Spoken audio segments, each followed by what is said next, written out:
Apakah buah ini menjadi salah satu buah favorit Anda? Ada yang beranggapan bahwa warna kuning dari buah ini adalah buatan. Apalagi belakangan ini ramai dibicarakan mengenai buah suntikan. Ini dia buah semangka. Buah semangka yang sengaja disuntik dengan pewarna berbahaya untuk menghasilkan warna buah yang lebih merah atau kuning dan rasanya menjadi lebih manis. Sebagai pembeli, Anda dan kami pun harus berhati-hati dalam memilih buah yang akan kita konsumsi agar tidak berbahaya bagi kesehatan tubuh. Simak video kami hingga selesai, akan membahas asal-usul semangka, fakta uniknya, dan cara membedakannya. Serta tak lupa cara budidayanya.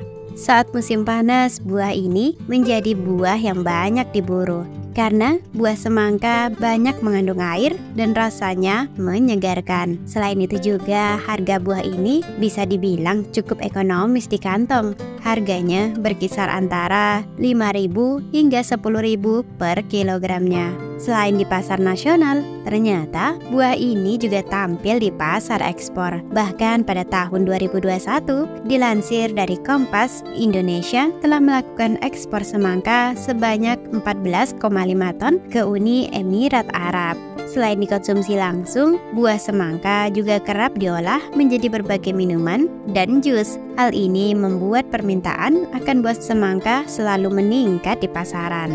Semangka adalah tanaman merambat yang berasal dari daerah setengah gurun di Afrika Barat Selatan. Dan buah berukuran besar ini juga tumbuh subur di negara tropis seperti Indonesia, Thailand, dan sekitarnya. Tanaman ini memiliki hubungan kekerabatan dengan labu-labuan, melon, dan ketimun. Buah semangka memiliki kulit yang keras dengan warna hijau pekat atau hijau muda dan larik-larik hijau, tergantung pada jenisnya. Daging buah semangka pun ada yang berwarna merah ataupun kuning, dan ada yang memiliki biji dan tidak memiliki biji. Penting untuk menyadari bahwa semangka yang berkualitas baik adalah yang matang secara alami, memiliki daging merah cerah, segar, dan manis.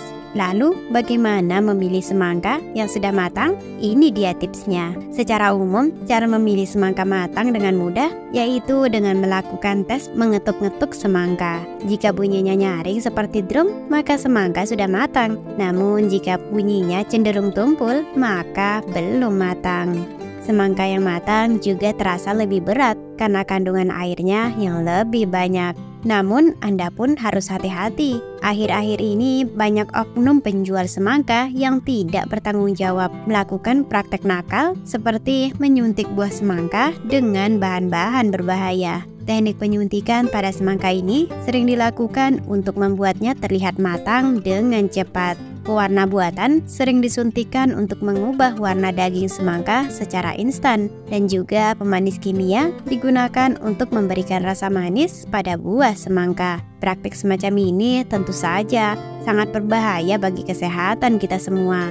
Oleh sebab itu, sebelum membeli semangka, ada beberapa ciri yang perlu diperhatikan. Berdasarkan informasi yang diperoleh dari berbagai sumber, menurut laporan dari Headline 31 Agustus, sebaiknya hindari membeli semangka yang memiliki bercak putih pada kulitnya. Bercak putih atau kuning pucat pada kulit semangka menandakan bahwa buah tersebut kurang terpapar sinar matahari saat tumbuh. Semangka dengan ciri ini kemungkinan besar memiliki rasa yang kurang manis. Lalu, tips mengenali buah semangka suntikan atau tidak adalah dengan mengecek seluruh bagian kulit buah, karena jika semangka suntikan akan menyisakan jejak bekas suntikannya. Lalu, bisa diketahui pula dari warna daging semangka. Semangka yang matang memiliki warna merah atau kuning yang merata, sementara semangka hasil suntikan biasanya memiliki warna daging yang tidak merata dan bahkan terkadang terlihat sedikit kecoklatan. Untuk memastikan ini, boleh meminta penjual untuk memotong sedikit bagian semangka. Hal ini bisa membantu melihat kualitas dagingnya. Itu pun jika diizinkan ya. Wah, semoga kita tidak bertemu dengan oknum-oknum nakal itu ya. Lalu apa saja manfaatnya? Semangka terbukti baik bagi penderita diabetes karena kandungan vitamin dan mineralnya yang kaya seperti citrulline, asam amino, likopen, potasium, serta vitamin A dan C. Selain itu, semangka juga mengandung serat dan gula alami, menjadikannya baik untuk penderita diabetes. Namun tetap harus dibatasi ya. Menurut Reader's Digest, selain semangka merah, ada juga semangka kuning. Namun, semangka kuning cukup jarang kita temui di pasaran. Mengutip dari Reader's Digest, semangka kuning memiliki daging buah berwarna kuning terang. Warna kuning ini berasal dari beta-karoten sebagai pigmen yang ditemukan dalam bahan makanan alami berwarna kuning dan oranye yang bakal diubah menjadi vitamin A dalam tubuh. Karena jarang ditemui di pasaran, harga semangka kuning pun bisa dibilang lebih mahal daripada semangka merah.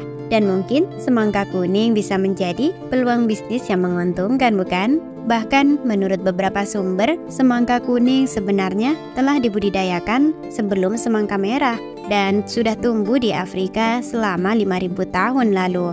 Saat itu, varietas semangka kuning yang populer dan sudah dipilih secara selektif melalui metode pengumpulan biji dan teknik persilangan alami. Jika dinilai, menurut orang-orang, semangka kuning disebut lebih manis dibandingkan semangka merah. Namun, manisnya lebih lembut. Beberapa varietas semangka kuning mungkin kandungan airnya bisa dibilang lebih sedikit dari semangka merah. Wah, apa di sini ada yang suka menikmati semangka? Atau ada yang sudah membudidayakannya? Penasaran dengan budidayanya? Berikut ini adalah tips budidaya semangka versi Agrotech. Pertama, persiapan biji. Benih biji semangka dibasahi terlebih dahulu. Setelah itu diperam dengan menggunakan kertas koran selama 1 hingga 2 hari sampai benih berkecambah. Bila benih sudah berkecambah dan memiliki ukuran 2 mm, pindahkan benih ke media semai berbentuk polybag. Letakkan polybag semai di bawah cahaya matahari, serta lakukan penyiraman secara teratur, yaitu 1 hingga 2 kali dalam sehari. Setelah berusia 12 hingga 14 hari dan memiliki 2 hingga 3 helai daun, selanjutnya dapat dipindahkan ke lahan tanam. Kedua, persiapan lahan. Jika tanah Anda tanah yang berpasir, lahan tanam tidak perlu pengolahan spesial. Tetapi jika bukan, berarti tanah tersebut harus diolah terlebih dahulu. Setelah diolah, selanjutnya diberi pupukan dasar dengan menggunakan pupuk kandang atau pupuk organik agar kesuburan tanah dan lahan terus bertambah. Buatlah bedengan dengan lebar sekitar 3 meter. Ketiga, penanaman. Setelah lahan siap dan bibit tanam sudah siap pindah, maka lakukan pemindahan ke lahan tanam. Polybag semai dilepas terlebih dahulu sebelum memasukkan benih ke lubang tanam yang telah disiapkan. Penanaman ini baiknya dilakukan pada sore hari dikala matahari tidak terik. Keempat, perawatan. Setelah bibit ditanam, letakkan mulsa plastik gelap. Hal tersebut bertujuan untuk menghindari perkembangan gulma serta tumbuhan yang dapat menghambat pertumbuhan semangka. Dan mulsa ini pun bertujuan untuk melindungi temperatur serta kelembaban lahan tanam. Walaupun sudah diberi mulsa, tetap harus dicek secara berkala apakah masih tetap butuh penyiangan atau tidak. Lalu tetap lakukan penyiraman. Kelima, masa panen. Pemanenan semangka dapat dilakukan setelah buah berusia sekitar 65 hingga 70 hari setelah tanam. Itu tadi sedikit informasi mengenai buah semangka. Terima kasih telah menonton.